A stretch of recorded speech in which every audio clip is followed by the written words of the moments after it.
Y antes de presentar a nuestro invitado especial en el día de hoy, debo pues agradecer a Boston Scientific y a Antilles Dominicana Medical por la oportunidad que me brindó la semana pasada de recertificarme como implantólogo en prótesis o implantes de pene, realizado en el CLEMI. El CLEMI es el Centro Latinoamericano de Investigación y Entrenamiento. Está ubicado en Bogotá, Colombia. Gracias del alma a Boston Scientific y Antilles Medical. Muy bien. Inmediatamente, pues, tenemos un tema interesantísimo en el día de hoy con nuestro amigo, colega y hermano, el doctor Eliel Luciano, quien es cirujano urólogo y trasplante renal. El tema de hoy es: ¿cuál es el papel del urólogo en un paciente con fallo renal? Muy buenos días, doctor Eliel Luciano. Gracias por aceptar nuestra invitación. Buen día, gracias a ustedes por permitirme estar acá. Gracias a Roberto y Pablo. Y le faltó algo muy importante, y con pueblano, sanjuanero. Sí. No dejé eso. Gracias por recordarnos, ¿no? San Juan es una provincia que ha dado muchos profesionales, no solamente en el área de la medicina, sino en otras áreas como el derecho, la ingeniería, la arquitectura, la enfermería. De verdad que es un pueblo progresista y trabajador. Así es, adelante. Entonces, el tema que nos ocupa con relación, ¿cuál es el papel? ¿Qué hace un urólogo en un paciente que está en fallo renal? O primero definir qué es un fallo renal o la insuficiencia renal. ¿Qué hace un urólogo en este paciente? Doctor, la insuficiencia renal no es más que la pérdida de la capacidad que tiene el riñón para filtrar la sangre, purificar la sangre, en términos sencillos. Entonces se puede dividir en aguda o crónica. En medicina, cuando algo es agudo, se instaura en días, horas o meses. O sea, agudo es rápido. Rápido. Okay. Y crónico ya va a pasar de 3 meses en estos casos. Entonces, el urólogo tiene un papel fundamental en ambas. Si vamos en la aguda, que es el tema más importante para nosotros, tiene diferentes causas.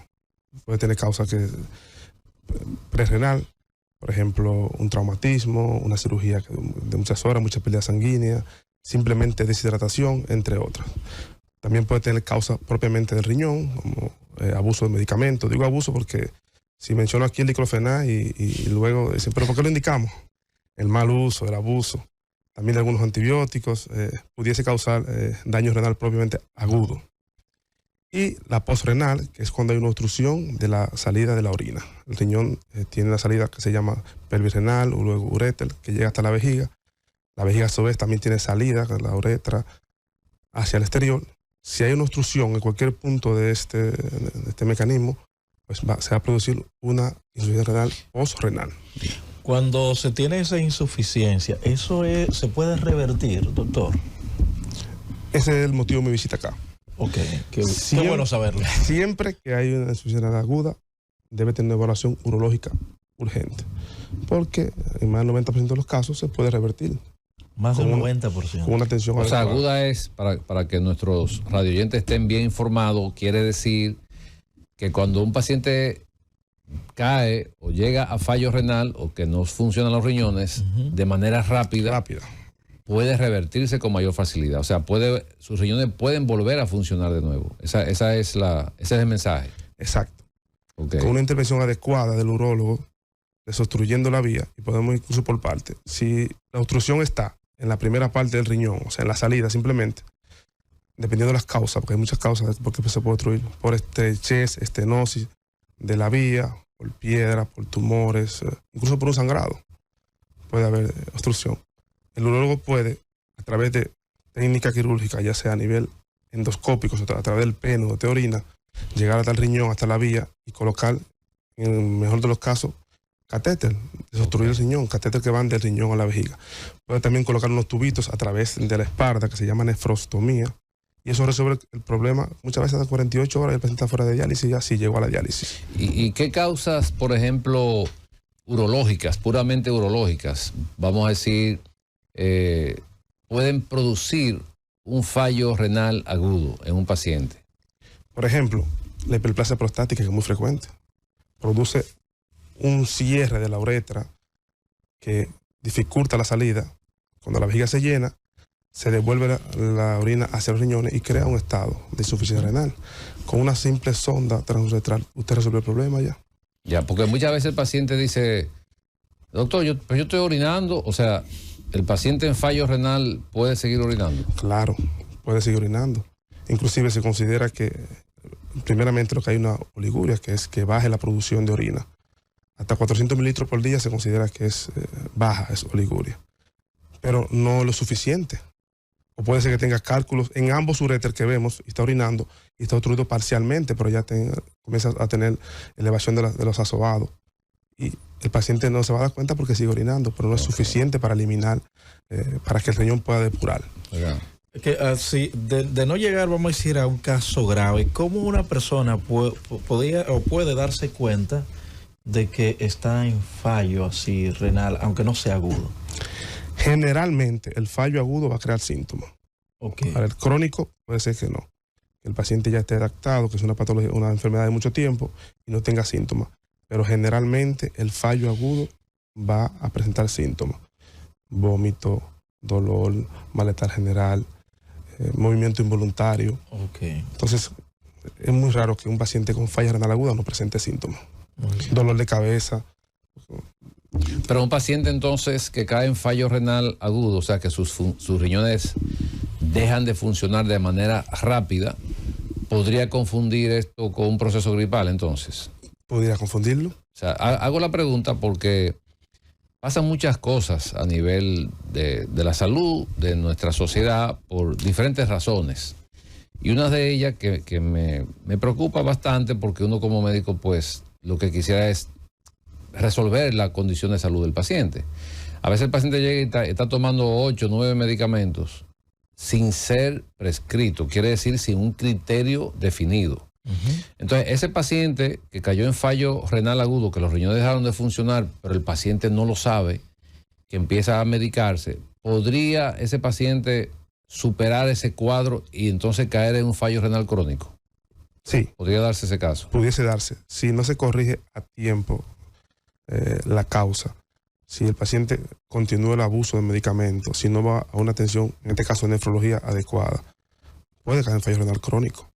El problema de este país es que tenemos una sola condición para obtener un medicamento. Si tiene dinero, puede consumir cualquier tipo de sustancia. No, y por eso le iba a comentar, doctor, que el problema del abuso de medicamentos, aquí la mayoría de la población abusa de los medicamentos. O sea, aquí todo el mundo prescribe, indica, tómate aquello, tómate esto, y se lo envían, y el paciente sin necesitar el medicamento. Entonces, eso es un problema también que es bueno que usted nos oriente un poco en ese sentido con relación a los efectos secundarios o los efectos que pueden producir daño a nivel renal de medicamentos que usan los pacientes que no necesitan tomar. Mira, lo voy a explicar sencillo. Siempre el vecino considera que lo que me indicaron a mí le funciona a él. Pero el vecino no conoce la condición de mi cuerpo. No sabe que soy diabético, que ya tengo daño renal leve o moderado. O sea, no sabe que yo soy hipertenso. Y un diclofenac, 2 diclofenac, cualquier sustancia, puede desencadenar en mí un fallo renal agudo que en él no va a suceder. Eso mismo pasa también con los gimnasios, que están muy de moda. El paciente llega al gimnasio, en ningún gimnasio aquí piden una evaluación previa a un entrenamiento, a un ciclo con esteroides, que muchas veces desencadena una insuficiencia renal aguda. Entonces, el compañero que tiene varios ciclos, que usa medicamentos y no le pasa nada, me lo recomienda, pero mi cuerpo no tiene la misma susceptibilidad, no tiene la misma fortaleza. Entonces, con dosis muy baja, puedo entrar también en un fallo renal. Y eso que te comenta, doctor, de los gimnasios, yo siempre he hecho énfasis en eso, preocupado por los jóvenes, porque ya nosotros estamos en decadencia, vamos a decirlo de esa manera, pero los jóvenes que son el futuro del mundo, yo creo que nuestra función, nuestro legado es dejar un poco de orientación a la ciudadanía. Y hablando de fallo renal, me imagino que también a usted le ha tocado ver pacientes jóvenes. Cuando hablamos de pacientes jóvenes nos referimos entre los 18 a 35 años. Vamos a poner ese rango. No es que sean viejos los 36 ni nada por el estilo, es para poner un rango de pacientes en ese rango de edad que nos visitan con trastorno de erección, con trastorno de infertilidad Y cuando hacemos un historial clínico, resulta que este paciente usó, ¿cómo se llama? Ciclo de esteroides sí, en los gimnasios, que dicho sea de paso, no todos los gimnasios tienen protocolo de evaluación antes de iniciar un tratamiento. Aquí hay mucho empirismo. Mucho empirismo quiere decir personas que no están ni certificadas ni calificadas para prescribir medicamentos. Sin embargo, lo hacen. Entonces, ¿cuál es nuestra función? Orientar a esos jóvenes a que se evalúen con un profesional para ver si ellos necesitan esa sustancia que usted acaba de decir que también podría producir un fallo renal.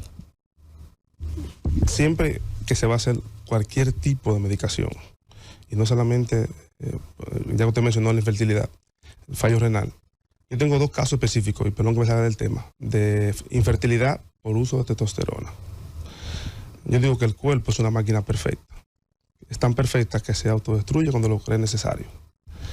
Si usted tiene niveles adecuados de testosterona y la usa, su cerebro va a pensar que no tiene que producir.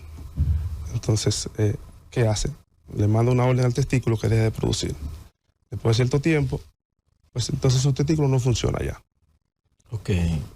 No funciona, entonces vienen de nosotros ya en azopermia, o sea que ya no tienen espermatozoides, y a veces es difícil revertir esto.